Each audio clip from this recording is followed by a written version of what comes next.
Ladies and gentlemen, members and friends, it's me, Matt Bailey, and Andrew Durbidge. It's me, it's him, it's us. We're here. It happened.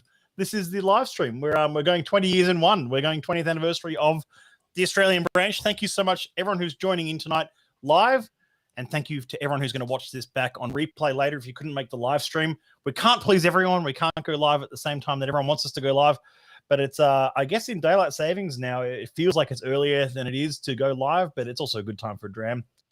And, of course, you can watch this back live. You can watch this back later, of course.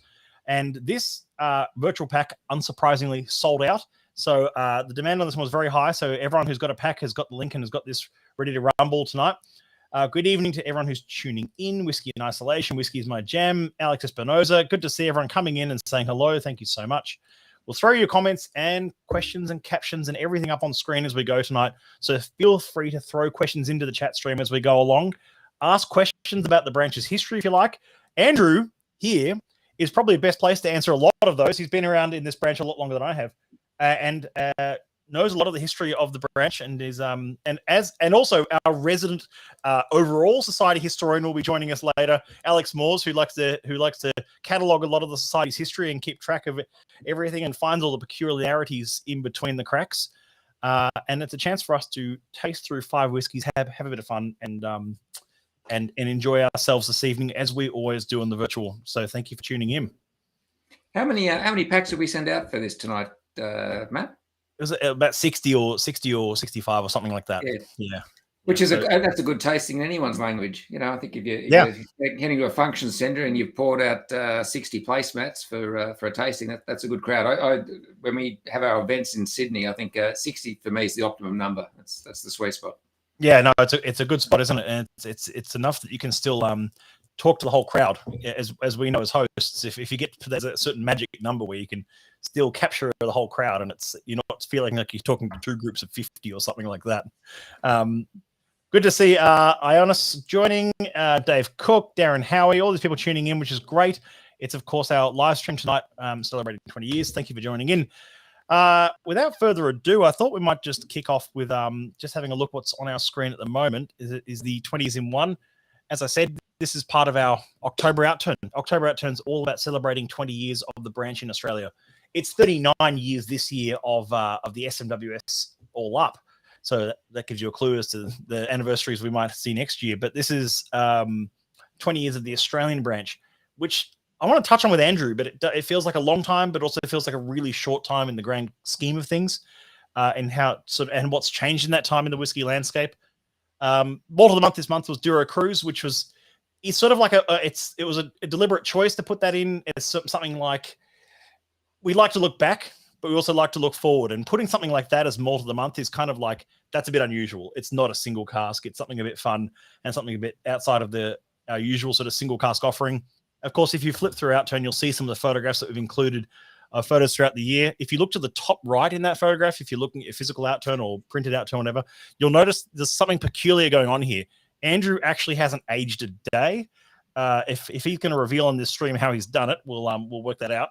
But just for the record, that photo up the top right was the very first tasting I hosted for the society as the New South Wales State Manager, which was 2005. So that's how old that one is. That's very cool. That's a very cool piece of history.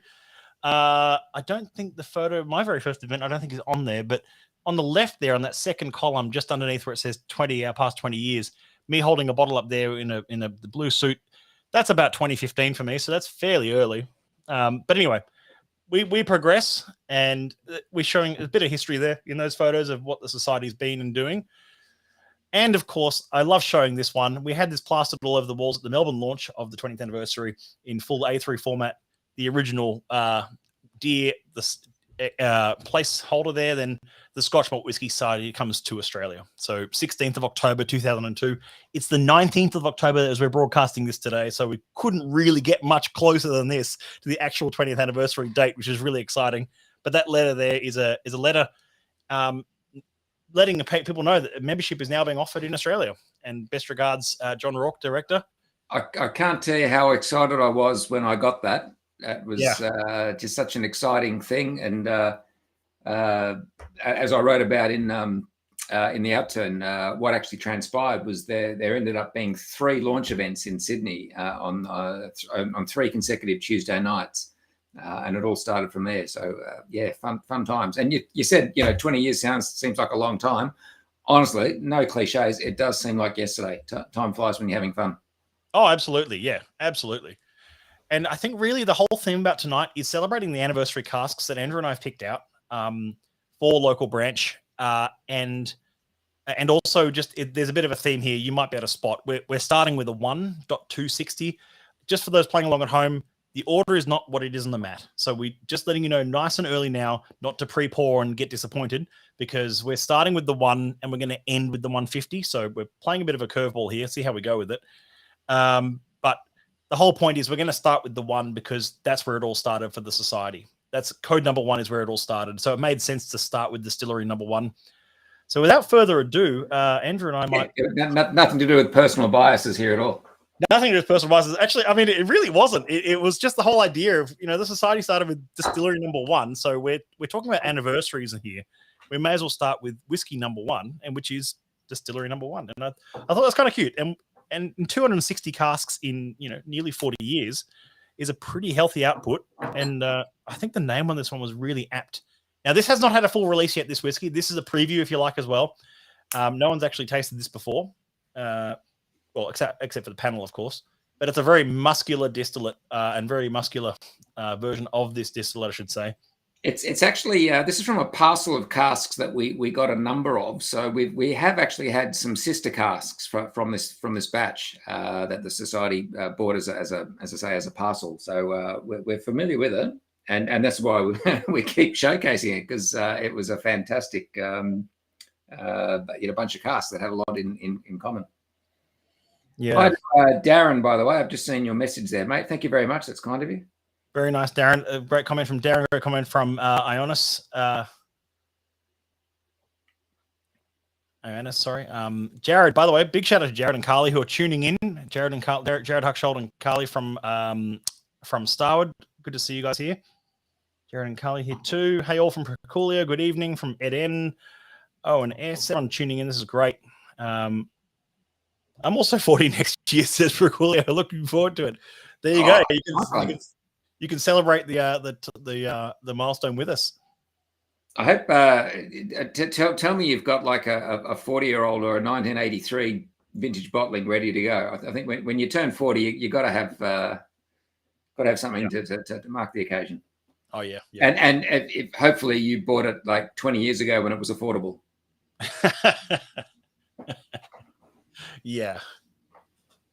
I cracked a few whiskies for my 40th, and yeah, fortunately I bought them all 10, 15 years earlier, just as bloody well, because no way I could afford it, man. I remember one of yours that you cracked for your 40th was it Glenallachie? Was it a Yes, yeah, there was a Glenallachie. There was also a 40-year-old Society Longmorn, you might remember. 7.40. It was indeed. Well done. Yeah, I remember that. I remember it well. This, tell you what, I haven't tasted it. On the nose, I'm already seeing the cask name. Look at my muscles. This is a muscly nose. You can just nose that straight away and know that you're about to get hit with a massive whack of barley, malt, and spirit. It is so powerful on the nose. It is very muscular, and but it's very fragrant. Do you get like violets and like roses and a really fragrant kind of nose on that? I do, and straight away I know that this is going to benefit from just a drop or two of water. I'm going to bring up Darren Howie's question here for AD. A question for AD on why number 1 is his favorite: consistency, variety, or flavor. Just wondering what sets it apart to him. We also love Society ones. Yeah, I love that photo you brought up. I was standing in that very spot just 3 weeks ago. Yeah. Just went back to the distillery. Great question, Darren. I think there's a whole stack of things that people draw upon to say why it's your favorite distillery. We've all got a favorite, and there's various emotive reasons for that in some cases. Look, in my case, I love the flavor. I love the flavor of the whiskeys that these guys put out. It's my jam. It's what I enjoy. It really resonates with me that this is still a family-run distillery. And when you go there, they're very much family run, family values, family organization. They beat to them, march to the beat of their own drum. They certainly have a very different outlook on the industry and how they go about things than the bigger players and the multinationals. And just that whole and tradition as well. When you look at some of the things they're doing there, it's still using what some of their competitors would call old-fashioned. Some of the things and how they go about making their whiskey. So look, for all those things, and if you've been there, it's just a beautiful place. The backdrop of Ben Rennis in the background, magical place. So that's the reason for me. Mr. Malios says, by the way, tuning in from our LinkedIn stream, which is cool to see. We've got some viewers tuning in from different streams. We are streaming live right now on Facebook, on Twitter, on Twitch, on YouTube, Facebook, and LinkedIn. So we're on 6 streams right now. So good to see that someone's actually tuning in from our LinkedIn stream. Arguably 7, because we're going out on 2 different streams through Facebook, aren't we? That's true. That's true. I don't think one of them triggered, unfortunately, which is it does happen sometimes, and I'm going to have to leave that for now unless I want to restart the stream, which I don't want to do. Really a bit early in Greece to start drinking, but we also just came out of a 2-week period of SMWS gatherings and events. Awesome. Did try some 15 different bottlings. Really nice job. I don't know why your job's in inverted commas, but it's certainly good fun.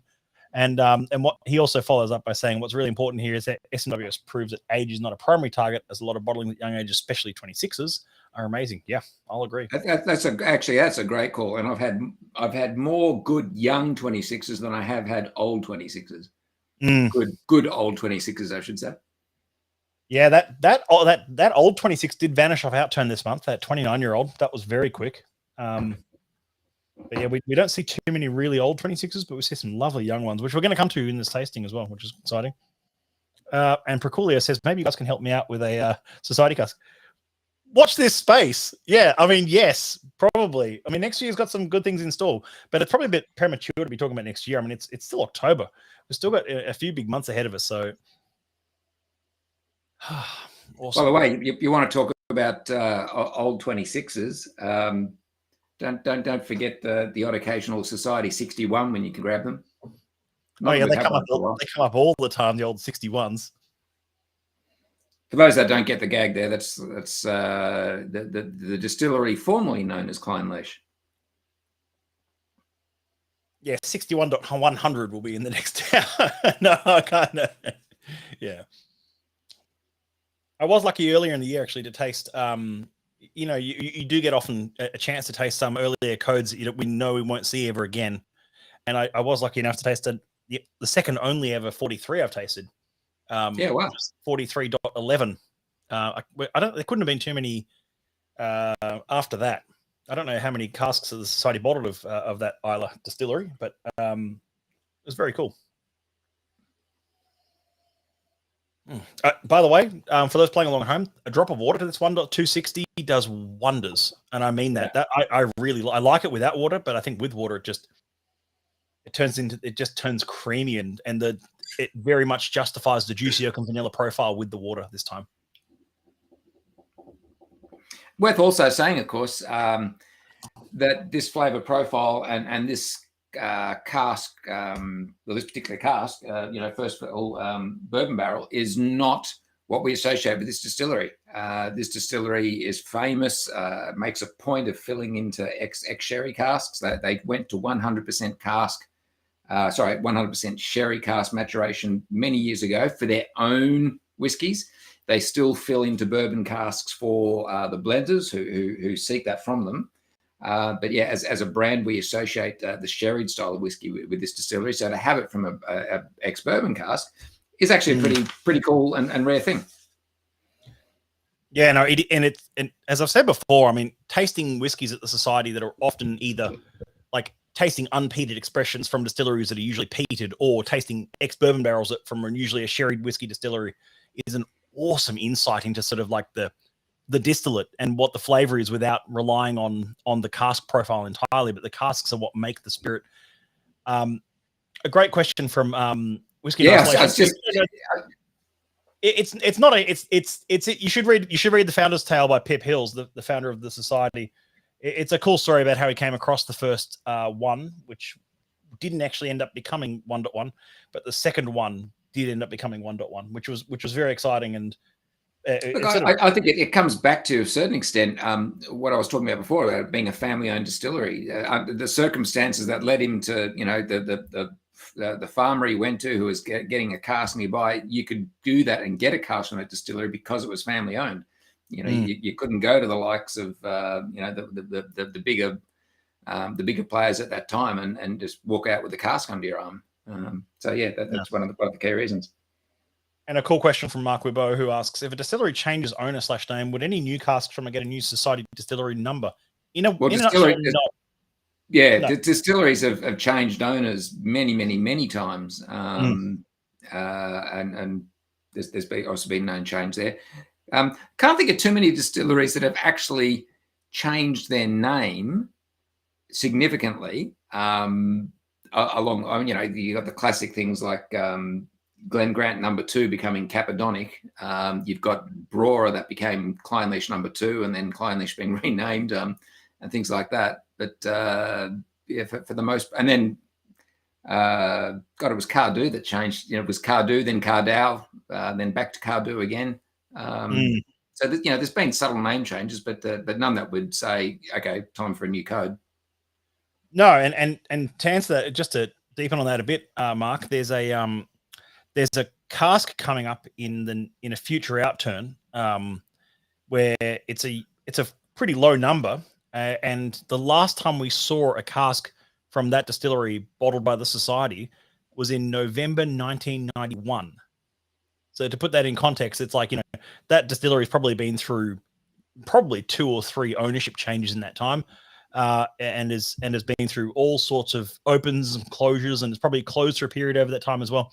And now it's reopened, and it's like, well, we're getting casks again from them, which is great, but it doesn't mean it's going to get a new code. It's just going to revive that code that was originally bottled. That's exciting. I can't, just going back to your comment earlier, just can't believe how much this has changed with water. Such a different dram. And if anything, I'd say it needs water. It's a better dram for having the water. If I was scoring this neat, I'd be giving it a score out of 10, sort of 7.4. You add water, you're suddenly up to the 7.9, the 8 kind of region. We've released a very small allocation of that cask available online now as of 7 o'clock. For those who've tasted it and gone, they really need a bottle of that. So if you're tuning in live and you want to grab a bottle of that, you can grab on the smws.com.au/shop page right now. And of course, just for members. Food pairing suggestions from Alex Espinoza. What would you eat with that? I'd say that's almost like shortbread or. I think bearing in mind who's asking the question here, clearly, South American barbecue would be. Oh yeah, sorry, yeah. It's all in context here. Can we know the code? Not yet. It's in an upcoming outturn. I said I deliberately phrased that in a way that it didn't give the code away, but it's an old code. It's a code revival. I'm a big fan. That's such a cop out. Everything's coming up in an upcoming outturn. That's by very nature. Well, I mean, I'm happy to reveal it, but I think it's just nice to say it's okay. It's in an outturn this year. Then okay, damn, fine. No, good call. Oh, great comment here. Great comment on tasting notes. I can't see who the name is, but fun to get a bourbon cask distillery 1. Very grist-y before the water, but water brings lovely berry muffins, apple blossom, hints of baking spices. Very delicious. And I think very worthy of that flavor profile as well with the water. It's very juicy oak and vanilla. It's lovely. I've got my phone on the side here with the feed coming through the Facebook group, and that's from David Gilks. David Gilks, good to see you. I think David's got a feature in an outturn coming up as well. Damn, good comment. Can AD comment on how or if the SMWS has changed the whiskey scene out here? We're going to get into this. God! No, Yeah. Hold on, Darren. We're getting there. We're one dram in. Let's just dig a bit deeper. We'll dig a bit deeper. We're getting there. Hold up. Hold your horses. But stay tuned. We're going to get into it. And Carly, yes, good to see you, Carly. It's so good to see you. I love this style. Easy drinking for 59.5. Pops with water. Yeah, it does. It's one of those whiskeys that just really just goes really nicely with a drop of water. Fruit tingles, spice. Just fruit or orchard fruits in particular. Apples, toffee apples leaping out at me now. Yeah. Wine gums. And yeah, there you go. One of the wonderful red doors. Do you know the story why the doors at Glenfarclas are red? Tell everyone. Because in 1968, red paint was cheap. They had to paint the doors. It was the cheapest thing available, and so they did it. And now it's suddenly tradition. But yeah, there was like Scottish distillery being run by Scottish accountants. I was going to say, of course it's accountancy related. The reason, absolutely. Dear, oh dear. All right. Evening, Rowan Hitch. Good to see you. Yes, good to see you, Rowan. And thank you everyone who's tuning in. For those who've just tuned in, we are only just kicking off our 20 years in one 20th anniversary live stream of the SMWS operating in Australia. Darren, we're going to get back to that question because it's actually a big topic for tonight. And I definitely need to ply Andrew with a couple more drams before he really lets loose on that. So we've also got another guest coming in as well. And so we're going to have a good sort of discussion about this. But it is the 20th anniversary, and that's why we're going to kick into the 20th anniversary drams now. With our first actual anniversary cask, 26.185 Solo Ice Cream Spiders. Now, all three 20th anniversary casks, you want to pour a bit of that one now? Center of your tasting mat. Yep, center on your tasting mat there. I'll throw the caption up there. All three anniversary casks were all picked locally. We're all named locally. All the tasting notes are local. It's all a chance for us to say, we love this whiskey from a bunch that we tasted and went, that'd make for a nice anniversary cask, and especially from some codes and flavor profiles and whatnot that we know members love, that we know we love to share. And this one came out a couple of weeks ago at the beginning of the month for us in our October outturn. So there's plenty available online right now.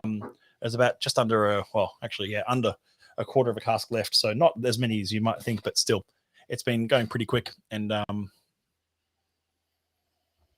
I love this one. This was actually probably, I'd say this was actually one of the absolute highlights for the first few events we've hosted this at. This is featured already at Melbourne, Brisbane, Adelaide, Hobart, and now online. I hope I'm not missing any. Oh, Perth. Perth. Perth was just like a couple of nights ago, of course, on Sunday.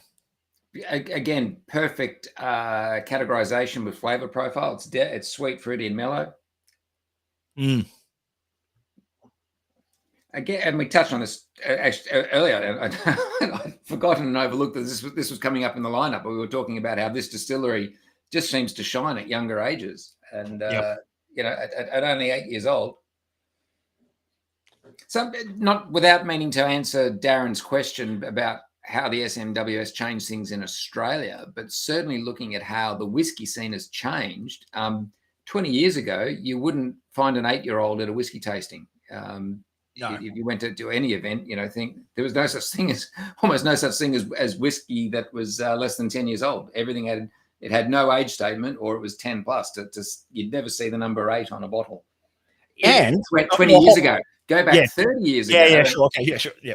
But on that topic, a large part of that is something we touched on in the last virtual tasting is a reason why we're able to see much better younger whiskey now is because of what's changed in whiskey, not so much the Australian scene, but what's changed in whiskey has been in wood policy. Has been in wood management and better wood and better use of that wood. But again, that's also a function of the boom of the single malt market. When 99% of your product was going into blends, you could keep putting into tired old refill casks. Now that so many distilleries have to actually, have a single malt presence, a commercial presence, now that it's, 85, 90% of stuff, which means, 15% of your stock has got to be able to stand on its own 2 feet under your own brand. You are seeing a lot of whiskey put into good quality barrels and cask management. Yeah. Buck Wibbo says on that comment, if these were named locally, does that name then get used worldwide? It would, Mark, but we took the whole cask of each. So the anniversary casks are entirely ours for Australian branch for Australian members. So it doesn't matter. I mean, there's no point if they get named worldwide because unfortunately members in Denmark, UK, Switzerland, China, Germany, they don't get access to these casks. These are entirely... I'm not aware of a cask. Mr. Moores might correct me here, but I'm not aware of a cask that was given 2 different names for different markets. I think once it's almost every month at the moment. Sorry? That's almost every month that happens now. There you go. All right. Yeah. Yeah, that's all the time now. Unfortunately, that's not by our choice. That's by the TTB's choice in the US. My favorite example of that was we got a 7.7 something through even just a couple of years ago, which was Witchcraft. It was called, and it was a sherried 15-year-old 7 something, but they couldn't name it Witchcraft in the US branch because it might have actual occult powers in the bottle, and you can't deceive members that way. So you have to put a different name on it. The different names are always for the US market now. Yeah, right. Well, there you go. Yeah. Serves me right for putting the blinkers on the Australian branch. So no, it's good. It's good. Incoming into the stream, Alex is on his way. He's even commenting saying he's on his way. It's all good. He'll be here shortly. He's our other guest tonight, joining in shortly. Splice ice cream from James Turton. I remember the old the lime splice and the raspberry splice. Ice creams when I was a kid. I was trying to think, what was the brand name behind those? Pine Lime Splice. Splice. I also used to use them as Splice, yeah. Yeah, Carly's got a similar note there, lime sherbet. Absolutely. I had some photos to show on this one. There's the distillery as of just earlier this year. Yeah, that's got the new extension out there to the side. Yeah, so there's a new extension, that sort of very modern looking jutty bit out there on the right there is the new distillery. Visitor center, I should say, and an experience area. Diageo have been spending a lot of money on doing up their distilleries of late to increase Scotch whisky tourism. And I was back in April. I got a chance to walk through Glenkinchie for the first time, and it's quite an impressive experience now. There's our global managing director David filling a hand fill for himself, and you can still do the nerdy things like look at heat exchangers and say, yes, that's a heat exchanger. And you can still look at the Porteous and say, yes, that's still a Porteous. And you've seen one, you've seen them all. But they've really embraced this whole sort of flavor and color approach, which is something I found quite interesting, as the society's been doing that for quite some time. And that a lot of the distilleries are now saying, oh, maybe we should just focus on the flavor about our whiskey. And one of the flavor elements of Glenkinchie in this instance was all about sort of tropical fruits and flowers and floral notes, which is why the striding man out the front of the distillery is covered in sort of a floral jacket and hat. And you can see on the ground he's standing in the compass of Glenkinchie, Cardew, Clynelish, and Kalila. And each one says like the Highland home of Johnny Walker and the Isla home of Johnny Walker, etc., and the Lowland home of Johnny Walker. So they're really celebrating the components that go into Johnny Walker. And I thought it was funny that, yes, he gets a colorful jacket and hat and even gets a nice looking dog, but our refurb over at Clynelish is sort of dripping butter, which is meant to be the waxy man. But I don't think it actually looks like wax. I think it looks like sort of melted butter jacket and hat. But that's my take on it. It's funny. I was in Edinburgh just 2 weeks ago and went to the new Johnny Walker. I'm still not quite sure what the word. It's not a museum. It's not the experience. Yeah, the experience. Thank you. Yeah, let's call it the Johnny Walker experience. And Diageo have gone to town on that there. So if you're a fan of any of the Diageo distilleries, that's worth. And certainly if you're a fan of Johnny Walker as a brand and as a product, it's if you're in Edinburgh, it's worth popping along to. Yeah, I just think it's funny that there's there's colorful jackets and nice looking dogs, but even the new Clynelish experience gets liquid cheese or melted butter. Great comments coming in. Alex Moore says, I absolutely love how much lactose and corresponding mouthfeel has been achieved here. Yeah. They're all very different, these young 26s we get through. They've all got so much character. And they all have a different sort of take on that. And I think this one's much more, lactosey and ice cream spiders, which is something Andrew and I picked up on, that whole sort of like, it's like that 1980s corner store ice cream spider milk shop sort of thing going on. What I love about it is it's possibly a little atypical. I think if someone had to write all the typical characteristics that the spirit from this distillery is famed for, everyone goes straight for the wax and the apples and so on, and it's not necessarily shining out of this. I think this has got some other nuances and other characteristics that make it quite interesting. Mm. And again, that's the appeal of the society to try something in a different light to how you would normally associate, or what you would associate with the commercial expression. Oh, this is actually the first time I've tried this, I think, really with a nice dash of water. And that's just marvelous again with water for me. Oh, okay. I've not added a drop, but it turns into the barley shows with the water, if that right. Okay. There's a barley note coming through.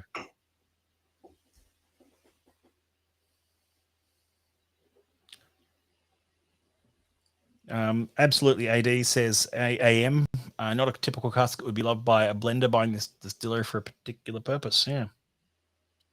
Well, there's a real brings out sort of a Berkshire muesli note and granola characteristic of the water as well. Granola, yeah. So grain and cereal notes. Lovely. So that's also a full cask for the Australian branch. Whilst we're enjoying that, and add a drop of water, Andrew, do you want to make a few more remarks on Darren's question? Yeah, look, if you just joined us, Darren asked the question, and I'm paraphrasing here. Darren, chime in if I've got it wrong, but it was along the lines of, here we go. How is the SM? Sorry, mate. Here's the question. There it is for you. Oh, yeah. It's hard to answer that without sounding arrogant and without sounding a bit self-important about it all. But the answer is yes.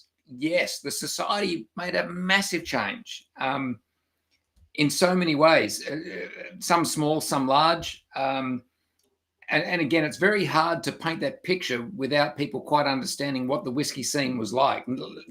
Never mind what this society injected into or did or changed. It was earth-shattering in the context of the scene at that time. And I gave some hints about this in the article that's in this month's Outturn that goes along with this. But you've got to cast your mind back to a time when there were no whiskey bars. Things that we know, like the whiskey and ailments of today, and mental blank, Baxter's, things like that, did not exist 20 years ago. When you went to your local bottle shop, if you were lucky, the best stocked bottle shops may have had 5-6 brands. And if you were lucky, they may have had more than one expression from those brands. So, there would have been Macallan 12-year-old, Talisker 10, Glenmorangie the original. That was it. And they were the better stocked ones. It was such a different scene. Here's the kicker, right? And this is a bit hard to understand in today's market, but this country, Australia, really did not know anything about cask strength whiskies. The cask strength whiskies were generally unknown in this country. If you were lucky, you could find a shop that had Glenfarclas 105, which was bottled at about 60%. Abellara Boona had just the Australian market. So again, if you're in the know, there was a whiskey that was sort of 59, 60%. But every other whiskey at local bottle shop was 40 or 43%. There were no single cask bottlings. So when the society came along and we started to host tastings and we'd stand before our audiences and talk about this whiskey, most of the night was an evening of education. You had to educate your audience about this product that they knew nothing of, that there'd been no precedent for. Again, it's also a little bit, the internet was around in 2002, 2003, but the information available on it was very slim and grim. So, these days, if you want to find out about anything, you go to Google and you can find out the information on it, and you can turn up to a whiskey event knowing a lot. Our audiences back then didn't have those resources. And so our tasting nights, our members' tastings events, the events that we put on were hugely educational experiences for people as we taught them about this amazing new product that was a single cask that had been bottled at cask strength. What the hell's cask strength? Trying to explain to people about whiskey that was non-chill filtered, unfiltered whiskey that hadn't had color added to it. It was really forging new ground. And we very quickly in those early years we were seen as the authority on anything to do with whiskey in this country. And so major brands would come to the society to launch their products through us. Johnny Walker Green Label was launched in Australia through the society. They held a tasting in Sydney to showcase and launch the market. We developed some amazing relationships with the big commercial brands because they were relying on us to help them get word out. So if a brand had a new product, if Distillery XYZ had a new 15-year-old that they wanted to launch to the Australian market, they would come to us, the society, and ask, well, can we showcase this at our tastings? Can we put it on as the welcome dram, for example? The publications that we put out, what we used to call the bottling list, became a very glossy, high-quality magazine with really good original content about whiskey writing and whiskey articles that, for the most part, weren't really around. There was another organisation at the time, the SMWS, Malt Whisky Society of Australia, that was founded in Adelaide. They also kicked off in 2002, and they were responsible for the Malt Whisky Convention in 2003. They were doing some stuff on the side as well with their Feints and Foreshots newsletter.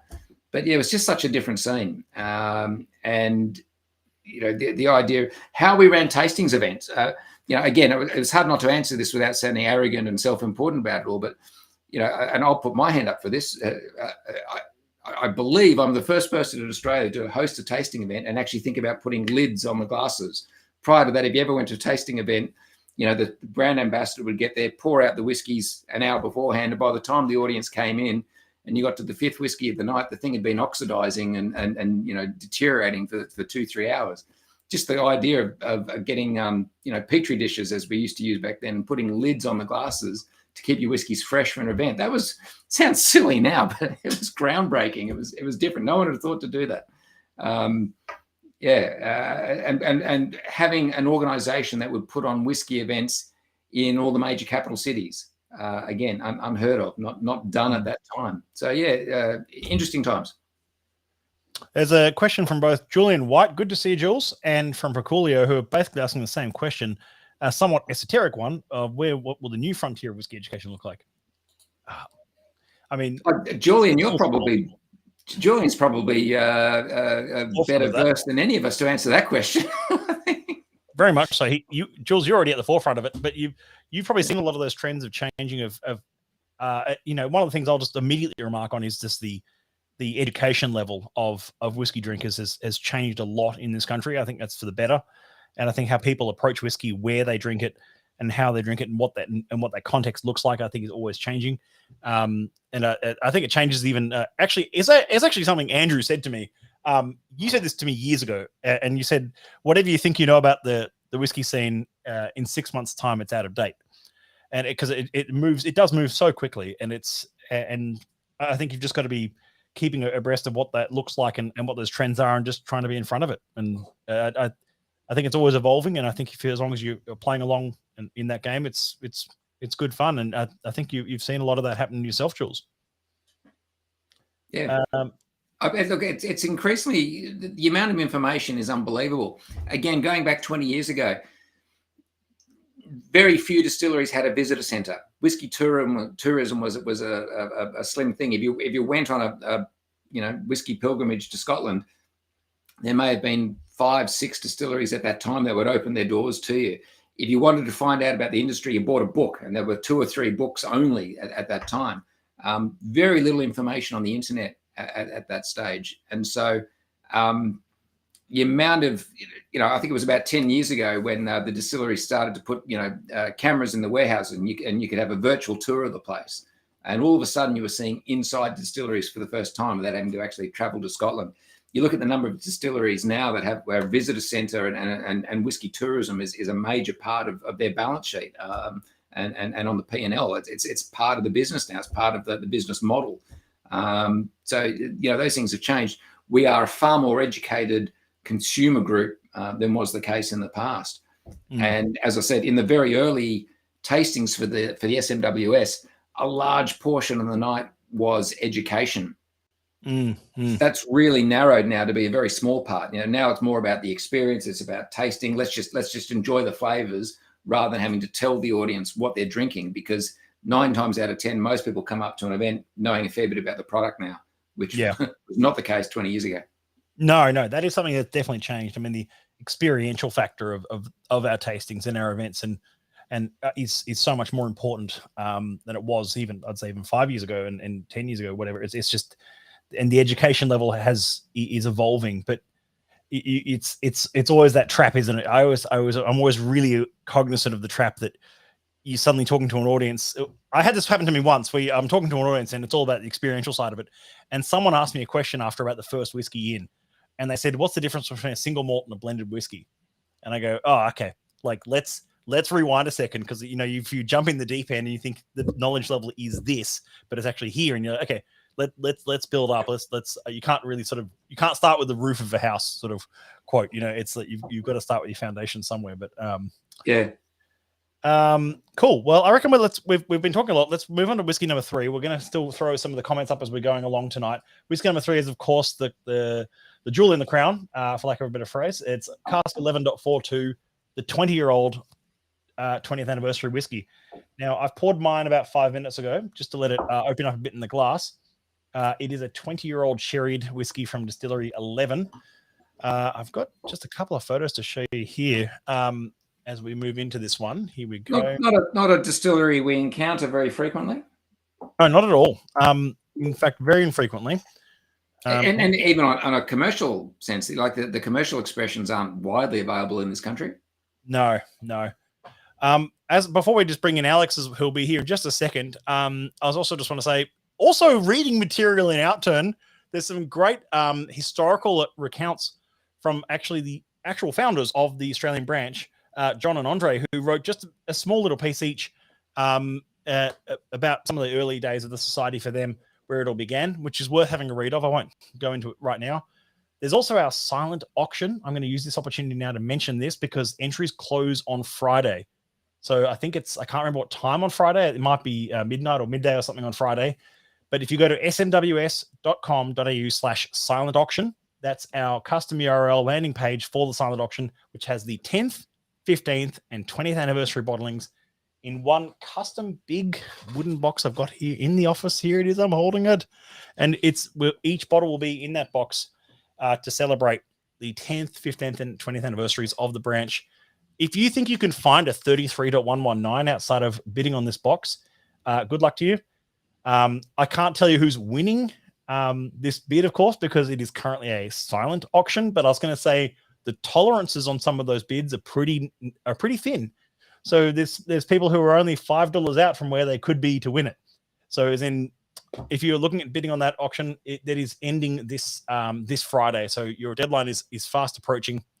And of course, if you're not a member or you have a friend who's looking to join, you are a member and you have a friend who's looking to join, great month to do it. We're giving one of these triple packs away, not the 10, 15, 20, of course, but the full 20th anniversary triple pack worth $1,500 away this month. $1,500 pack of whiskey for just joining the society this month.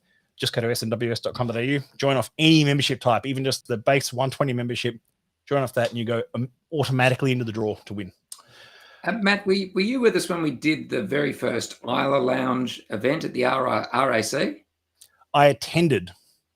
You attended, okay. I don't know if you remember that night, but we actually had a bottle of 33.119 that we auctioned off.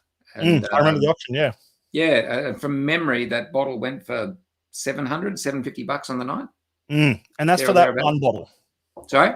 And that's for that one bottle. Yeah. That triple pack has all 3 anniversaries in it. You'd be mad not to bid on it, folks. You'd be mad not to bid on it. It's had some very decent bids, but just letting you know, it's closing this Friday. And of course, you've got to join. You've got to join to win. Join the society.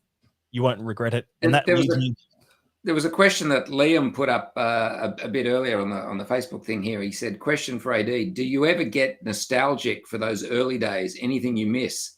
The answer is yes. My wallet misses the slightly cheaper prices for older whiskey back then. Yeah. And I saw Jules replying to Jared's question about, do you think, virtual tastings will look at the future of whiskey education question? I love this question, by the way. It'll be a balance of the two. Will it be virtuals and in person? We're doing a virtual right now and you're watching along and enjoying it with us. And I think the virtual experience will constantly evolve, as will the in-person experience. I'm one of those people that thinks that there's no such thing. I think saying the words digital marketing is a dumb word. So there's no such thing as digital marketing. It's just marketing. It's a whole mixture. It's a mixture of the two. It's a giant pot, and we're all getting in with it. Well, we made when COVID started to retreat and lockdowns were things opened up again. We made the very conscious decision to proceed with both formats of events, exactly. Online and in person. And I don't think that's going anywhere soon. I'm going to bring in. Here we go. He's here now. He's here for our 20th anniversary. Cask to join in. You made it. I made it. Thank you. Thank you for waiting, everyone. We got to Dram 1 yet? No, my apologies. No, I've been listening, but sadly, as AD knows, and one of the things that I was going to talk about tonight, appreciating the other day jobs of people that have been running the Society of Australia for a long time, today got away from me. But I was thrilled to be here for the 20th. So thanks for having me. Pleasure as always, mate. Good to have you. Pleasure as always. Yes, indeed. Okay, well, you've all poured our 20th anniversary cask. Justin, sorry, Matt, I got to pick up. I was actually going to make that joke myself, but Justin's jumped in. Because I'm still at the office, I've gone with what I was going to refer to as the Krishna background tonight, as opposed to my normal background of bottles. I don't have the collection at the office, but apologies. I should have had a pull-up banner here.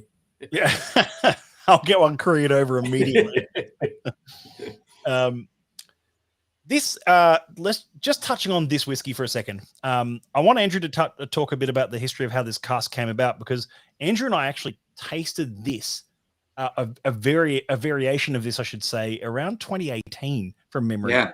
And so it just gives members a bit of context for how long these projects actually come to formation. Like, as in, like, to really that process. It's not just sort of like, 3 months ago, let's bottle an anniversary cask. It's like 4 years ago, let's start getting that process happening properly. And just the fact that when we first tasted it, I remember thinking it was quite lively, and it didn't carry its age like I thought it would. But after I've come back to it on subsequent visits, it's very much like, no, this is definitely a 20-year-old whiskey. Does that make sense for me? It's like one of those whiskeys that, you know how sometimes you taste like a 20-year-old whiskey and it's like, is that an 8-year-old whiskey blind? And you think it's quite young, it's got a lot of life. And then other whiskeys you'll taste that are like 12 years old and they'll taste like they're 25 or something. You'll be like, oh, that smells quite old. For this one reversed out on me, which I think is kind of interesting. I think it is the classic. If someone said, what does a 20-year-old whiskey taste like? I'd hold this one up. It is absolutely in that sweet spot of not necessarily taking on the really strong oaky notes that you start to get at the 30 years plus. It's got the complexity that you want. It's lost some of that volatility that you'd associate with a younger one. It's the beautiful middle-aged spread. It's just wonderful. I agree, Eddie, and I think it's got that perfect condition where you can tell it's going to age quite well with a bit of oxidization in the bottle.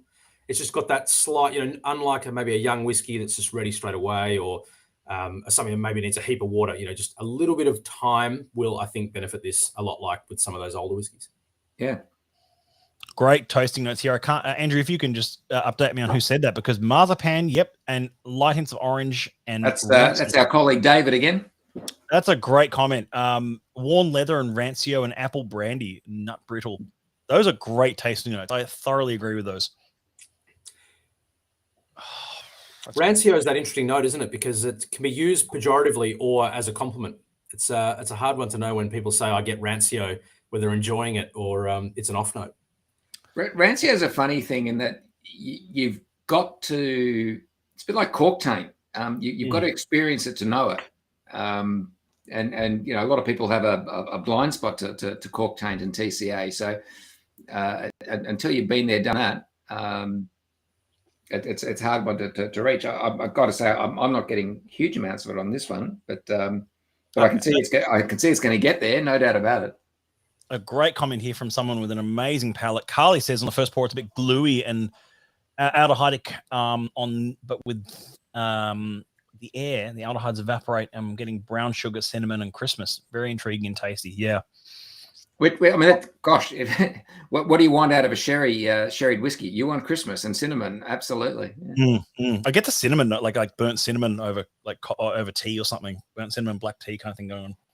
I agree with Carly 100%. I think my comment to to so the group about air, because I've had the fortunate time of having this a few times now, and I think with a little bit of oxidization, some of those notes that I think a lot of people are getting off their smaller decanted pour wafts off a little bit and softens some of those that rancio or that like the French polish or the aldehydic notes. A little bit of time with that air, I think, helps. Distillery 11 is actually one of those distilleries that the society has while we haven't bottled that many casks, 42 in 40-ish years, we have a really strong relationship with the distillery, especially in more recent years. So we'll hopefully see some more 11s coming through. That's the distillery manager there, Graham Unson, who did a interview with us just a few months ago, actually. I'm going to safely say about 7 months ago. And thanks to Richard Goslin and the team over at Unfiltered, we got some great photos along with that interview. Which how do you even read this amazing content on reading in depth on this distillery, and really get onto the granular detail? I say granular as I show that slide. Come on. Anyway, how do you get into that detail? You'd have to, of course, read Unfiltered magazine, which is updated every single month with local content and the UK content as well. And it's just go on the page on our website. Come on. All the puns, all the Australian puns make it in. Buy it now. Yeah. No, it is really good. I encourage people to really dig into Unfiltered. It's a digital magazine. It's every month along with Outturn.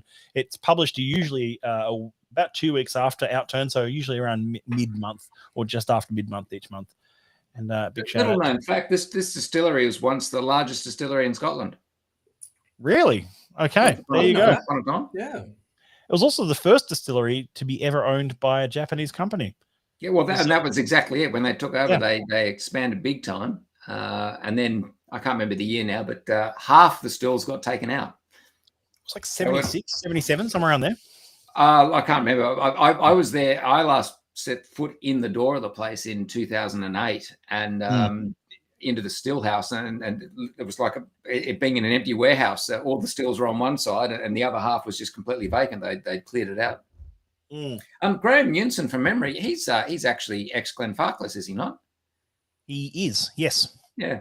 Well, there you go. That's clearly, knows what he's talking about. Good man. Clearly, he's got good taste. Yeah. I like him already. Yeah. If he wasn't from ex-Glenfarclas, then no, he's just some bloke, whatever. Awesome. That's a lovely drop. I'm intrigued. Has anyone added water? I haven't, and I have no desire to. This is just shining for me. I'm not going to add water to that. No, I don't think it. I'd be. Yeah, I think it'd be a mess to add that. I think it'd be the wrong move to add that. Let's put it that way. I think it's incredible. This is a great example of how to use the term of finished whiskey can really be a winner. 18 years in one cask, only 2 years in the PX, but that 2 years has been it's been a good injection. it's really transformed it. It's interesting, Justin, about no to water. I think I talk to people about, I'd always do it. I know the three gents here differ on this. I'd always put a little bit in at the end, just when you've got that disposable amount, just to see what happens. And I think I was talking to some Melbourne members about this recently. Leave, if you think it doesn't need it, leave it right down to when you don't want to have any left, put it in that last drop, just to see what happens when you crack it. But I agree with you too. I think if I was enjoying a dram of this, I wouldn't put a water in early. No. I mean, I like what you just said. You're wrong, but it's fun. It's good. I think it depends on where you are. I can imagine some Adelaide members wouldn't want to be adding water to this. But I'm in Barrabadog, so I've had enough water for the last.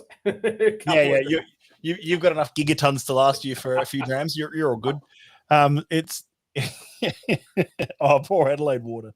Yeah, well, it does. It's pretty terrible. Sorry, Adelaide members. Your tap water is not great.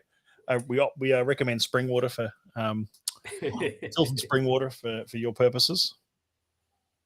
Yeah, good fun. I agree, Alex. It just I just meant I agreed it didn't need it. Yeah. I agree. Yeah. Agreed. Ah, cool. Well, I really like that. That's, like I said, that's it's really nicely. And it's a very celebratory dram as well. It's one of those ones that it can be. It's a slow whiskey. Let's put it that way as well. If it took you 20 minutes to enjoy a dram, but yeah.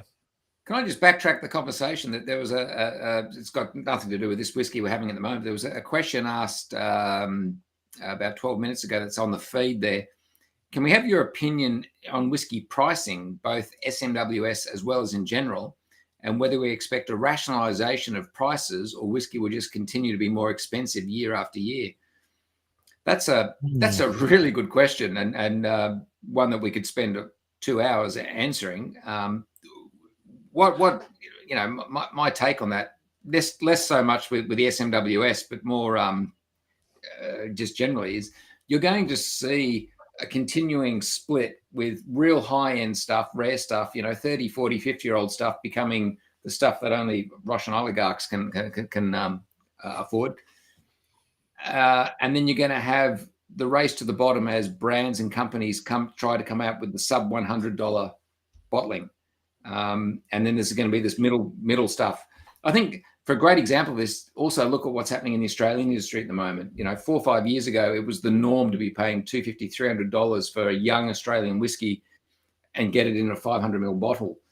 We're now seeing, with more players coming into the board, more competition, more players coming in that are putting out 700 ml bottles in the even sub 100 price tag. It's a changing space, and I think well done to those who are brave enough to make the first moves to be competitive about it and change the game. I think as well, just on a nerdy historical point about the society, and wouldn't say this if it wasn't true. As AD said earlier, there's some interesting examples of where things have changed. Like older whiskey is more expensive now for obvious reasons. Acquiring that is harder. There's less of it. Certain things have changed, like distilleries might have achieved cult status in the last 20 years, and therefore there's a bit of a tax on getting that liquid. But if you look back at, as a lot of older members, as in more tenured members, I should say, on the stream might remember, outturns and bottling lists from sort of 2015, if you look at, let's call it the middle range of the quintessential Highland Park 12, prices were almost the same. And so, the society's done a lot, I think, in and Matt will know a lot more about this, but in centralizing and managing maturation programs and managing liquid, but also just for benefit of members, keeping prices down. But if you do a side-by-side on a Highland Park 12 or a Glen Grant 15 bottling from 2010 to now, it's almost the same in real terms, which is amazing when you think about the other pressures. So, which means it's come down because it's come down. One of my favorite examples, I think it was a 2004 or 2005 outturn or bottling list, and it had like a 73.12 or something in that list, and so it was an early 73, and it was a 12-year-old, I think, or 13-year-old 73, and it was $175 from memory or something like that, and that was in 2004, and then we recently had a 73.102 or something. Which was $175 for a 12-year-old first bourbon. 100 casks later. Like 100 casks later, and they are the same number. And if you adjust for cost of living and inflation, and it's come down. That 12-year-old should be, if you were doing this, if you're just following inflation, should be something like 300. But it's not. It's still 175. Anyway. The big difference is where the rest of the market has gone. I didn't touch on it earlier, but my big recollection of the early days of the society here in Australia was our bottlings were bloody expensive compared to the rest of the pack. For all the reasons I went through in that outturn article, if you want to read it. But when Macallan 12-year-old was selling for $65-$70 a bottle, and the society was selling our 12-year-old stuff for 170, 180. It was a tough gig. It was a hard sell trying to tell an audience that it was worth spending twice as much for what you were getting in the bottle at that time. It comes back to your education point, AD, on the tastings. Like when you've got a cask strength whiskey, and even when I remember going to my first tastings, more than a decade ago, I remember the comment being made: if you're buying a cask strength and you add your own water, you're just paying for water in a 40% bottle, and sort of that logic had crept in. But if you were just trying to sell bottle for bottle and people didn't understand cask strength versus 40%, the prices didn't work. It's only 100%. Yeah. We used to make the point that if you took your 60% cask strength whiskey and you added water to bring it down to 40% to compare, well, you're actually getting 1.5 times. It's exactly exactly. Yeah. It's 1.5 liters of whiskey you're getting. Yeah. Exactly. Yeah. We're going to take some more questions as we go along, but I think we should pour the next whiskey for the sake of keeping in with our time tonight. We should. 10.225. Some people are going to say, why are we finishing with, a non-peated whiskey, etc. But we're going to round out the trilogy of the anniversary casks now, and then we'll take a sip of water and come on to the 150.2. There's meaning behind that, which we'll touch on. But if you want to pour the 10.225 Servo Surf and Turf, that's our next whiskey in the lineup tonight. Here it is on the screen, and I'll bring up our big screen here. There we go. 10.225 in celebration of the 20th anniversary of this Society's Australian branch.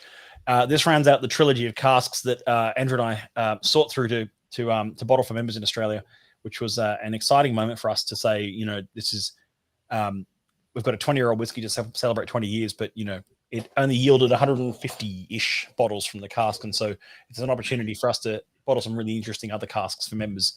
Then why not as well? Can I just give some insight and share a story here as well? It gets back to Darren's question about how the society changed things in Australia.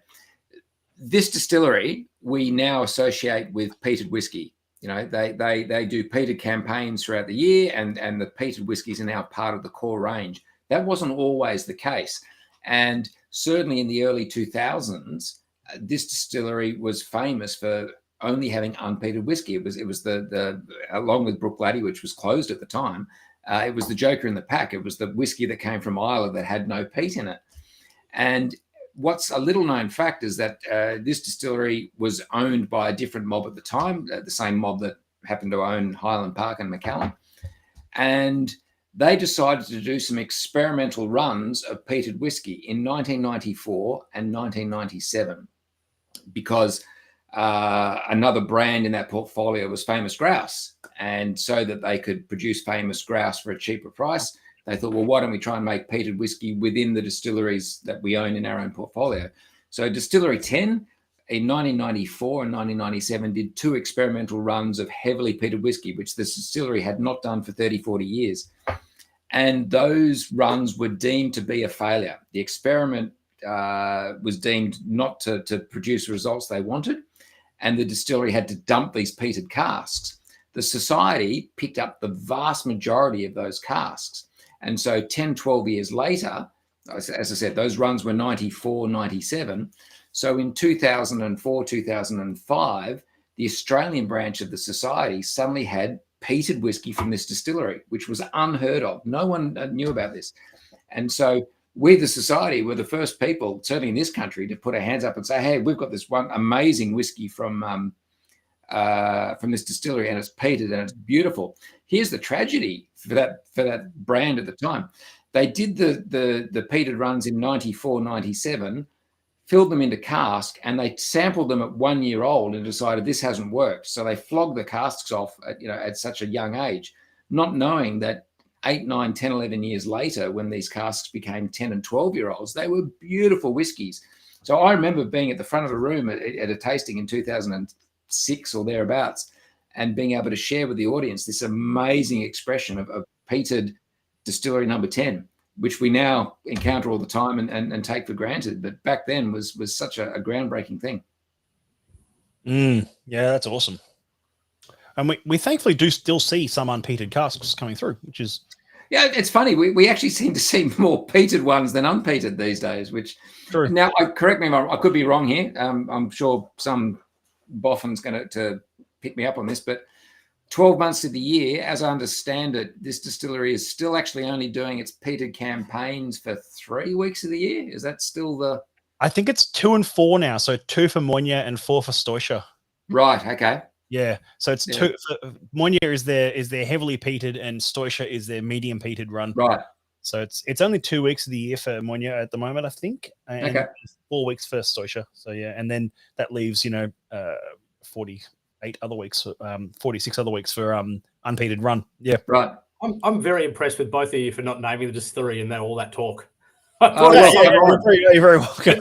I thought it was going to come out. I worked hard. My butt is still clenching, but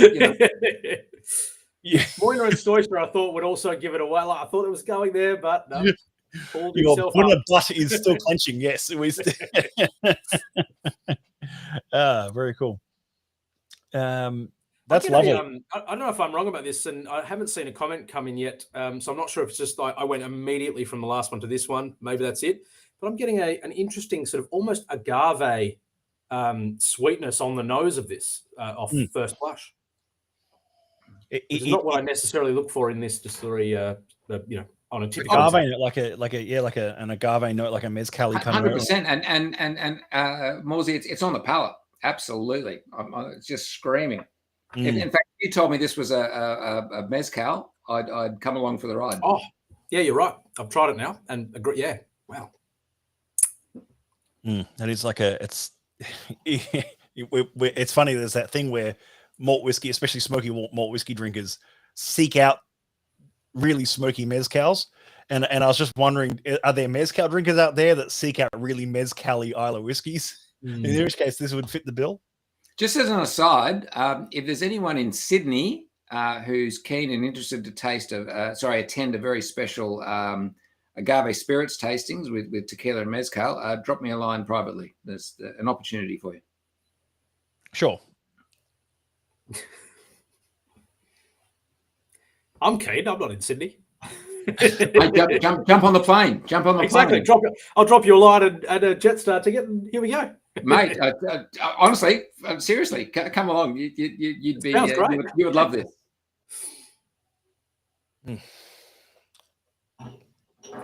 Yeah. Wow. I reckon, Matt, we've talked about this before, but without naming the distillery, this is one of my favorites with the Society because of the range of the 12 profiles it hits. You can get everything from, you can have it in spicy and dry in the right casking. You can have it absolutely fruity and mellow in the right casking, all the way obviously to heavily peated, depending on what we were talking about before. And then you get some wacky ones, which, I mean, this one would challenge the panel to qualify it, I would have thought. It's obviously a bit peaty, which is where it's landed, but then there's so much more going on. Like, where do you put it? The breadth of flavour is fantastic in Distillery 10. And it wasn't even that long ago. It's only 7 years old. Yeah. It's only 7 years old. And it wasn't that long ago. We had we've had some spicy and dry and even spicy and sweet 10s. Yep. Which is great. And so this is one of those distilleries that's so versatile in their spirit.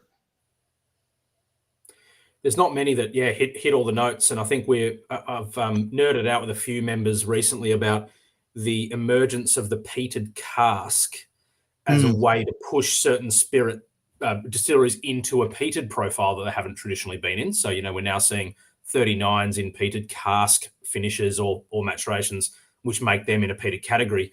That's sort of a newish concept. But until then, definitely 10 was the bastion of most flavor profiles. And then probably 35 was knocking on that door just because it's such a canvas spirit of they'd do anything with it. Andrew Moat, good to see you, mate. I'm glad you're here and fell off the back of your Peloton 2 minutes in and had to listen to you lot at 1.5 speed for the last 40 minutes. You don't talk that slow. I mean, I've been criticized in my live streams before for talking too fast, so I can't imagine what 1.5 speed would do. That'd be almost unlistenable, but okay, sure. And do you mean like a real Peloton? Were you actually out cycling with a group, or were you on one of those Peloton bikes? One of those indoor Peloton? I would assume the latter. Knowing Andrew. No comment. But sure. Just going back to your comment there, Morsey, about 35, which was a great comment. I agree with 100%. It's now, let me do some quick maths. Well, it's now 14 years since that distillery changed hands. Yeah. And so you've almost got this fork in the road. Anything that's older than 14 was under the, Glenmorangie's ownership and all the stuff that went with being part of Glenmorangie's supermarket blends at the time, as well as being the playground for Dr. Bill Lumsden. Yes. And then you've got the new stuff when it became acquired by the French company, and obviously being a big contributor to the French blends, Label 5 and Peel and the like. So it's interesting that distillery, which, as you say, covers so many different flavor profiles and spectrums, I think is almost starting to be categorized now into pre and post 2008 when it's sold. Great call. Yeah, great call. And then the question becomes, well, is that a product of just the playground ended, and so therefore, we're not seeing as much, or is it that maybe the spirit changes and it didn't lend itself so well to experimentation? Hard for any punter to know. Just as you say, a fascinating fork in that process, right? Yeah. And how some distilleries change quite a bit in change of ownership, and some don't change at all. Some seem to just keep the wheels spinning. We like what you're doing kind of approach, and others are, all right, we're not feeling into that cask clap anymore, and we're changing that spirit run. And so that's it. Yeah. Well, I love the stories with Distillery 3 when Suntory first bought it out, and was everyone worried that this Japanese company had acquired the majority shareholding, and the very first thing they came in and did was say, "Don't change a thing." Yeah, that's what we want. We had a conversation in Melbourne here. We just had our rare sherried evening. And the conversation was a bit more broad, but it was sort of, we've got these distilleries that focus on sherry cask maturation quite proudly in their OBs or distillery expressions. Is that because the spirit lends itself to sherry, or is that just a traditional historical concept that's what they've gone with? And when we see bourbon or alternative casks from them, it's fantastic. And sort of I guess the wisdom was from the room.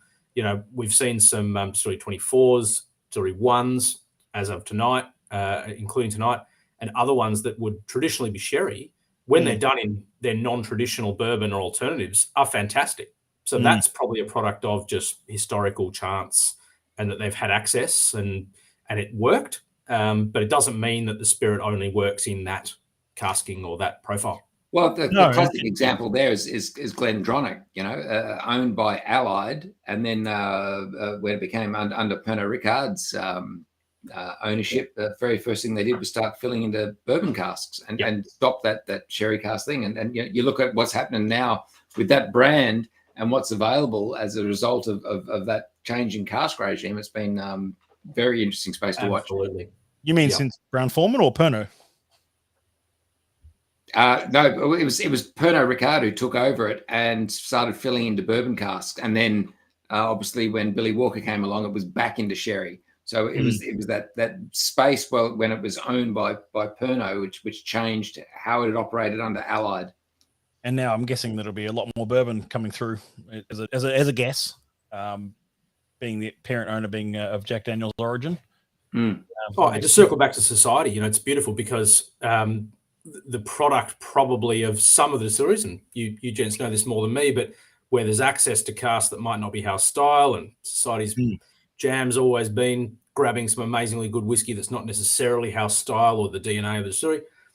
As these things change, all it means is a fresh crop of really good spirit in a different casking regime that distillery or that ownership don't want, that might be available. That's a great point. And just returning to the theme of the night, I remember being at the very first society launch in Sydney in 2002, and there was a Macallan, Distillery 24. Whoops, I've said it on the table that night, and it was from a bourbon cask, and that was unknown at that time. People with that brand, Macallan, we everyone knows now about the fine oak range and the double cask and all those things. Back then, Macallan was only known for sherry cask maturation. The fact that they were filling into ex-bourbon casks was entirely unknown to the entire whiskey consumerville. And so to go along to this society event and have Macallan from a bourbon cask was mind-blowing. Again, trying to convey to people just what a different scene it was in 2002 is hard to. It's before my time, but it's a bit like people saying, you had to live and breathe the 60s to understand it, Indeed. Well, shall we press on? I've had some great comments coming through, mostly from Andrew Moat about falling off his peloton, but a great discussion about how much society's changed the scene over the years and how we're celebrating that tonight with our 20th anniversary. By the way, if you had to give a first, second, and third for our whiskey so far, how would you gents be placed? I mean, I'll answer because I had a preconceived idea before I came in from having tried this at our Melbourne event. And my Melbourne event ranking was the 10, the 26, and the 11. Wow. And what I've decided from tonight is I didn't give the 11 enough time. And so I think tonight it's 10, 11, 26. And there's nothing wrong with the 26. It's just that I really appreciate what it does. If I'm grabbing a 26, like we talked about, and I think I was still on messages when we were doing it, it's not your typical 26. I like it for different reasons, but it's just I love this 10, and the 11 is fantastic. This 10 for me has just done a Steve Bradbury. 11 was leading in front. 11 was across the line. It fell over, and 10 just roared through at the very end. And I'm with you, AD, 100%. Yeah, I agree. I was all ready to say the 11 has smashed that preconception down, and 11's my top. But the 10, it did back it up tonight. The 10 is a good dram. Yeah. Still the 26 for me at the top. I love that 26. I've tasted it a few times, and I think it's just marvelous. And then the 11, then the 10 for me. So the 10 comes in third for me at this point, but I think I might turn around with more time in each glass. We'll see how we go. It's funny, it's hard to rank them. It's like saying who's your favorite. It's like, and I've got to say, Matt and AD on that point, Matt, well done, because if you're going to do one cask, it doesn't really matter. You showcase a good cask. Sorry, it matters, but you do your one example, and it's like, this is what we're doing. If you're going to do a couple or three in this case, you've got to show some variety. Otherwise, people are going to do direct comparisons. If you've got 3 spicy and sweet profiles, someone will have the favorite. That one will be the favorite, and the rest will get overlooked. I think you've done a really good job in doing a peated, which is a bit left of center for peated with some cool profiles, but clearly peated category. An old and dignified for the fact that we're now old and dignified. And a fruity and mellow just thrown into the mix for fun, and a really, really approachable cask. You've got to have difference, because like you say, Matt, you can't rate them together. They're so incomparably different flavor profiles. You'd reach for something different in different occasions. It's a great point, mate. And the interesting thing, when we had our 10th anniversary and we bottled, 3.119 at the time, there was 33.119. A chunk of our membership said, "I don't like Isla whiskey." The anniversary cask is something I don't enjoy. So certainly being able to have 3 and put one in each of those 3 different flavor profiles was absolutely. We're not going to get to all the questions tonight, but we'll get to a few as we go along. We're going to press on to 150.2 now. Simply breathtaking in the sweet, fruity, and mellow profile. Now, this is not an anniversary cask. There are some available online now for those who want to grab a bottle, but this is the latest code in our society single malt coding system, which is kind of exciting because we started with a 1, which is where it all began, and we wanted to end with a 150. And I've tasted this cask a couple of times, and I thought it was quite it was almost very confectionery. It had a lovely sort of confection note to it. So I thought, yes, we'd normally finish with something like that 10 that we just had. However, it's like saying finishing dinner with a steak, but there's a lovely dessert at the end. So this is kind of almost our dessert dram to finish with tonight. And it is sweet, fruity, and mellow. I think it very much fits that profile. And it's from a distillery that we have really not seen anything from before, because this is 150.2. We didn't get 150.1 locally. That one all got sort of hoovered into the UK. But 150.2 we got, and it's, of course, an Irish whiskey in this case. And it's from a distillery, which I couldn't tell you the name, but the photos might give it away. And one photo and the name on the photo. And the name on the photos and everything going on around it. But we don't see too many, we haven't seen too many Irish whiskies this year, so it's really exciting to have an Irish whiskey this year. We saw some 51s earlier last year and year before. I don't think we saw any 51s this year, or I haven't seen any 1, 2. What's the other one? 1, 2, 3. No, 1, 2, 1, 2. 126 dots. Anyway, whatever that 120 dot code is, something in there that starts with C and ends in Uli. I haven't seen I'm going to do my best not to say the name or even guess the distillery number at this point. But 150.2, folks. This is those are fascinating stills. Not to get nerdy or technical, but what are they? Pot stills there with stainless steel rectifying heads. That's that's something you're not going to encounter too often. Odd Stills, it's actually quite a big distillery. Their output's something around 6 million Laos a year. Wow. It's pretty big. So they're really pumping out some volume, and I think we've had a good stab with these first ones into some interesting spirit finished in ex-rye hogsheads. And if I could nerd, I'm always happy to nerd out. So if I could just quickly nerd out about Irish. And I love that 150 is an Irish, and we're doing this full circle because historically I think it's super important. For those, I'll do it in 5 seconds. The first ever non-Scotch society number was an Irish, and it was received with a bit of a mixed reception by UK members and global members that had branches at the time. We've now done a full circle. The society stuck with it. And I think that's a massive credit where, like your 117, 118, both were Irish. That was the number I was looking for. Not 120, 117, 118. One the unpeated and one the peated. Yeah. So close. I was so close. It was close. And importantly, then it stemmed into the Japanese. I think there were 116 was the first Japanese.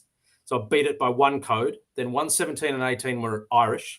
But then the rest of the now historically important Japanese codes came after with 119 through to 132.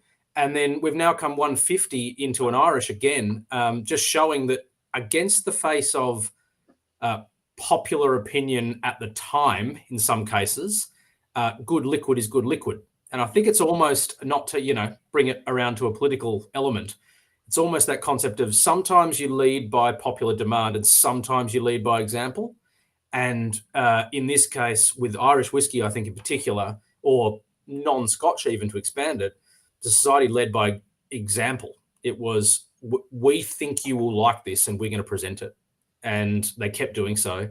And now, ironically, every single code that copped the most flack on release is now probably the most demanded product in terms of code, just because they saw the writing on the wall with it. I found those photos. I've just quickly found those photos, and I'll bring them up in a second. To be sure. You mentioned 116. No other bottling, as per the society's recollection of, has caused as much outrage as the 116s. Because and my favorite thing was a letter written from a UK member into the newsletter at the time that said, "This is amazing. How dare the society bottle Japanese whiskey? What's next?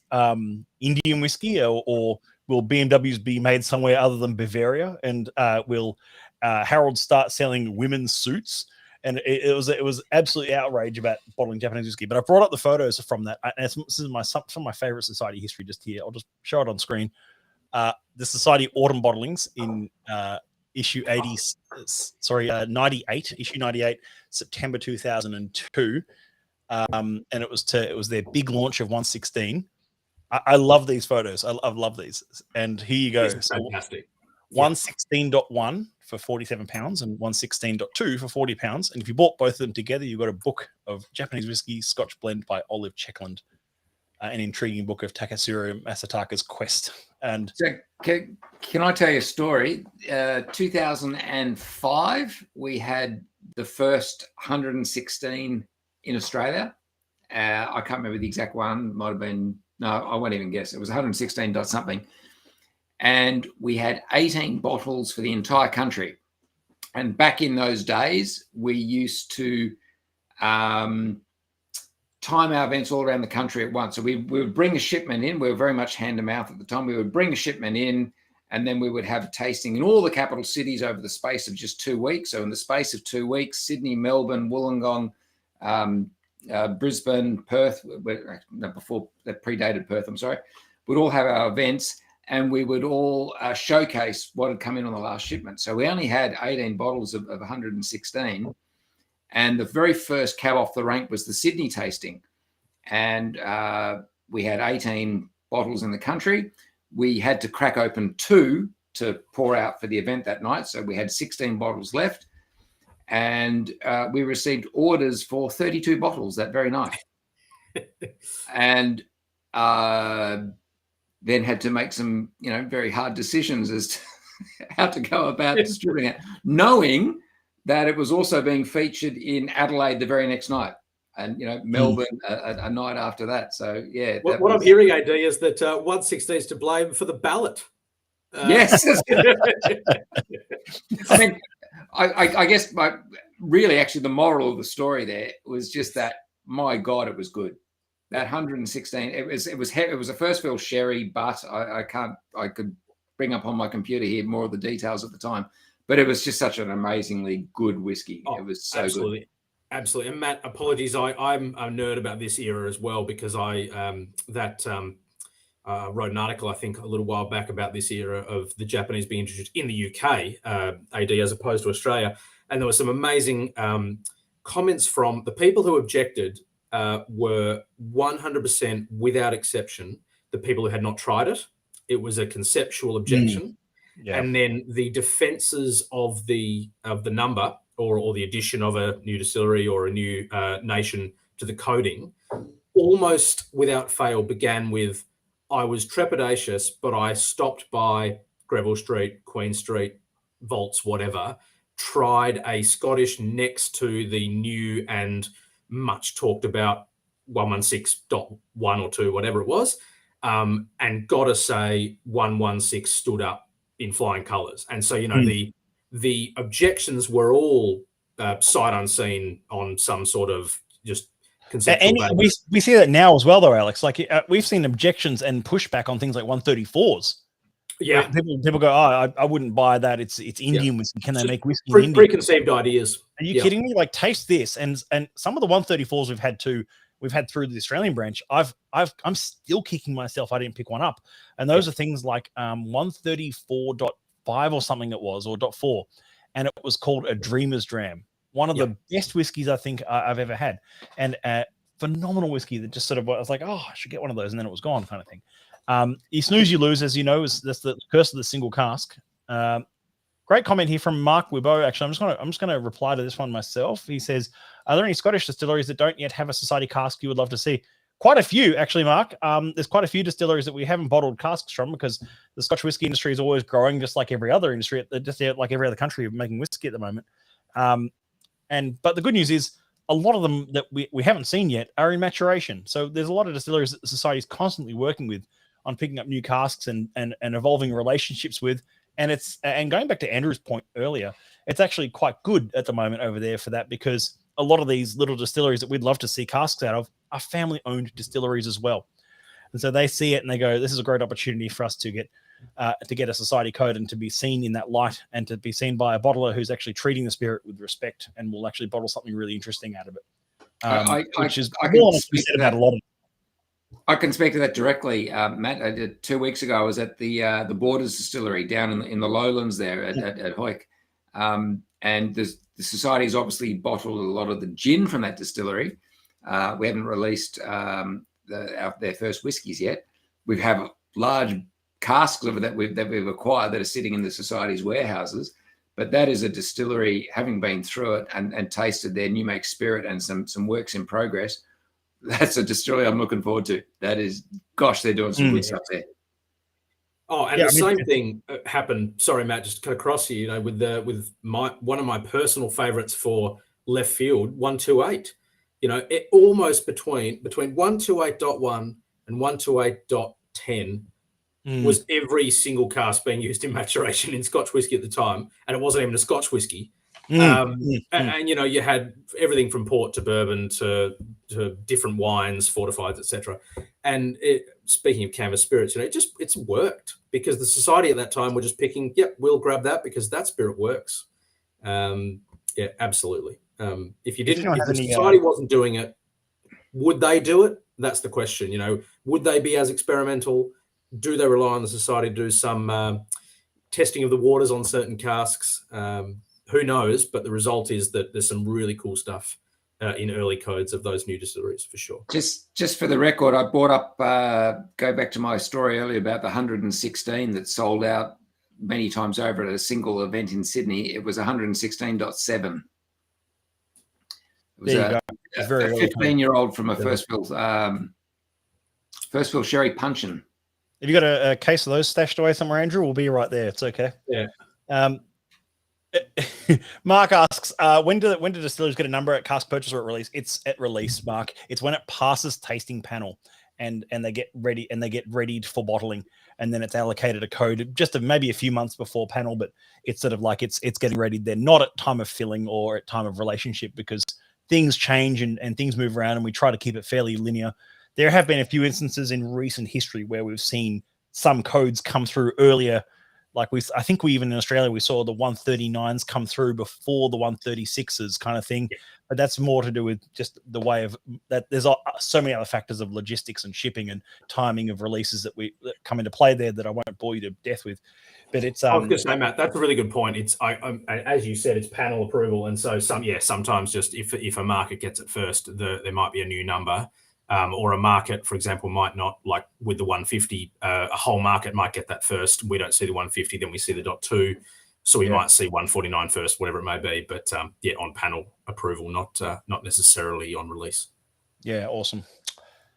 Well, that's the great comment from Darren Howie here. Sorry, I meant to throw that up just now. Dreamers Jam South Melbourne Market Dim Sims crossed with scorched cinnamon pineapple. We brought 2 bottles and still loving the first. It's our definition of society whiskey. Yeah, that was a stunning whiskey, Darren, and it was one of those whiskeys that I just remember loving to bits and thinking, man, as soon as people work out what's going on in Indian whiskey, especially, it was sort of like it will be a bit of a game changer, because it happened in Japanese whiskey. And Andrew, I remember actually going back to that comment, Andrew, before on your 116s. I remember you saying to me, there was when we first started seeing the 132s through the society. You were saying that they were impossible, like members weren't interested almost. It was like, because it was like a 27-year-old or 32 or 20, it was about a 27-year-old closed distillery of Japanese whiskey. $380. Yeah, like $355 for a 28-year-old whiskey or something. And it was like, yeah, and it wasn't interesting. Japanese whiskey wasn't cool then. And it certainly didn't have sort of cult status that it does now, and we can probably thank Jim Murray and a few others for that being a thing. But yeah, I think it was Liam on the stream a bit earlier who made a comment about 117.4. One of the great all-time brands. Latest, yep. Yeah, from memory, was that a 4-year-old whiskey? No, that was a 22-year-old. 22. Along with 117.5, which was also 22-year-old sherried whiskey. They were old sherried Irish whiskies, and they were phenomenal. Mm. Yeah, I remember the .5 because we featured that, Alex, at the Flavor Behavior series. Flavor Behavior, yes. And that was Sydney, Adelaide, Melbourne, Brisbane, and Hobart. That was great fun. And then there was if we'd had that for the sherried night last week that you hosted, that would have definitely been an addition. If I could have made that, which looked awesome. There were some great photos that came out of that. Oh, well, and I mean, not to harp on too much about some of the things the society does, but even the sherry night revealed that, you had that era of which us three gents would remember, and some members might, the 71s in the sherry Gorders. And, again, AD, back to your point about education, it took a while to get people over the line on what a Gorder was, even in sort of 2014, 13 era. They were dirty. Sherry casks when you're doing it in that volume, Yeah. They were dirty. They were dirty. Those 71 Gorders were dirty. And we had a 71 in sherry, at the Melbourne event. For those who weren't there, that's why I bring that up. But it wasn't a Gorder. But, it brings it right back around to experimentation with cask, size, type, everything was an educational component from the society from day one. And sometimes hard to get over the line. But as I recall in my membership, it was always the most interesting bit of the society was someone telling you something you didn't know about a cask or a type or a distillery or whatever. Yeah. Our that sort of that 150's hit the spot for me. That is a lovely sweet dram to. I think it worked at the end, Matt. I was a bit skeptical at the start, but it was actually a really appropriate number 5 to finish on.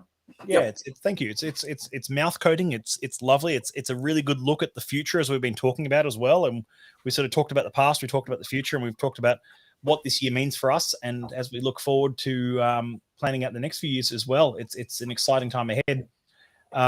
Speaking of even just the immediate future, just to bring it up for everyone to see, we are, of course, coming up on our next virtual. I always like to announce the following virtual, the previous one, so you can see what you're in store for. This one's coming up is, of course, our big November virtual, which will be rounding out near the end of November with some awesome casks to taste through. That's coming up in November out term. But that'll be our next big virtual. Of course, you can always keep track of what we're doing elsewhere on our YouTube channel, our Facebook group, our emails, everything that we do every single week. And of course, 11.42 is not technically out yet. Some people have managed to score a bottle, for those who are wondering how people have already got it, because we did a very small allocation for each event that it's featured at already, which has been about 5 events. It's being featured this Saturday as well at your event, Alex, at Chancery Lane. But this is 11.42, the 20th anniversary 20-year-old is out this Friday. And of course, the following week, the limit 1 per member will be lifted on all 3 anniversary casks in case you want to grab a second bottle of the 10 or the 26. But I don't like your chances of scoring a second bottle of the 11. No, I was going to say that Friday coincides with our big party in Sydney. The Sydney 20th anniversary is Friday week. So I would suggest not waiting for that moment to try and pounce. It'll be gone by then. Oh, it'll be long gone. So yeah, I recommend jumping on it when you get the opportunity. Not tomorrow, on Friday this week for the release of 11.42. Matt, can I just say, I was going to say this earlier, I think this is now the juncture. AD and Matt, I think with Susie at the Melbourne event, with Matt at the Melbourne event, with AD coming to Melbourne, people from Melbourne visiting, Sydney, a lot has to be acknowledged about, and AD touched on it earlier, society's role in people's passion in whiskey. That was touched on about the industry as well. Like society was pivotal in the industry's entry of whiskey into Australia in some cases. I think it was most people are certainly watching this, I'm sure, based on the fact you're watching its entry into whiskey. So it's an underappreciated thing that everyone's stuck with it as long as they did. AD back in 2002, you were just drinking it because you liked it. But the fact that you kept the club going all this time, you've created generations of nerds and society fascinated people that do questions after questions after questions and tune into lives. It's an under-acknowledged, underappreciated role you've played. Matt, your unbelievable presence online and in person for the last many, many years. We wouldn't be 20 without you two. And I'll include Susie and Danelle. I was just about to say, oh my gosh, we would be nowhere without Susie. Exactly. Everyone knows we wouldn't have gotten anywhere without a Susie. Oh gosh. She'll hate the call out. She'll hate this call out, but big shouts to Susie, of course. She hates it. She hates it, but she earns it. But she earns it. She absolutely kills it. Yeah. From the whatever we're up to, 3,500, 4,000 Australian members, if I can speak for them. Thank you both. Thank everybody, because it's an amazing whiskey community. Yeah, awesome. Thank you, mate. I appreciate that, and I know Susie would echo these sentiments. It has been wonderful. There's a very fine line between knowing members and knowing friends, and it's amazing how many members are friends, and that's really what a society is about. So it's been fantastic. Thanks, everyone. And of course, we'll see you all soon for more virtuals, more good times, more events, more unfiltered, outturns, experiences, dinners, tastings, and everything that goes along with being a member of the society. Thank you, AD. Thank you, Alex. Thank you, everyone, for being involved tonight, for watching the virtual. And we'll see you all soon. Thank you, guys, and Sydney members. I look forward to sharing a dram with you Friday week. It's going to be a hell of a party. 28th, see you all there. There's a very, very small handful of tickets left on the site, but otherwise it's almost sold out. We'll see you at the Sydney event, and take care, everyone. Thank you, everyone. Thanks, guys. Cheers.